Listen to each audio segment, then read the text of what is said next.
Welcome to stage 16 of Vuelta 20. We are heading towards the business end of this year's race, which means we could be in for some surprises today. On paper it looks good for a breakaway, but the GC favourites may decide to shake things up on the final climb, and it could even go to a sprinter if they can survive the 2,500 metres of elevation gain. Well, there was a lively start to the day's action with Burgos BH on the attack. The Spanish wildcard team sending two riders up the road, Ángel Madrazo and Juan Felipe Osorio.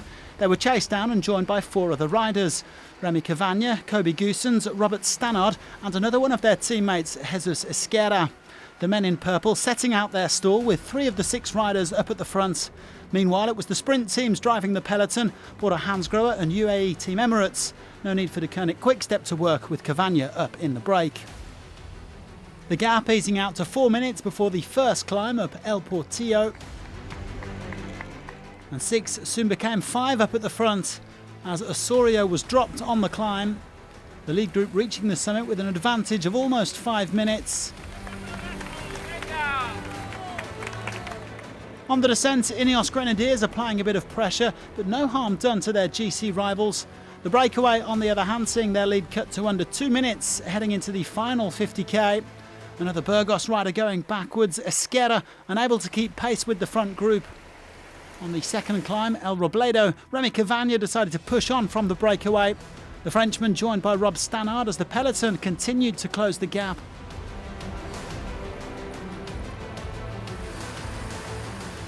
Cavagna then deciding to go it alone with 17k remaining. It was a sensational solo effort from the Frenchman, hunting his second win at La Vuelta.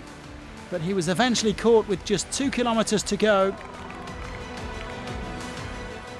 A late dig from Bruno Armirail came to nothing as Alejandro Valverde launched the sprint with 300 metres to go.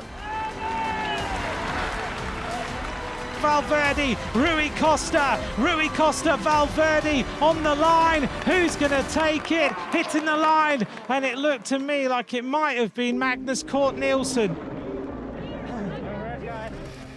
Magnus Cort claiming his third victory at La Vuelta after taking 2 stages in 2016. EF Pro Cycling now have 3 stage winners at this race, with Cort following in the footsteps of Michael Woods and Hugh Carthy.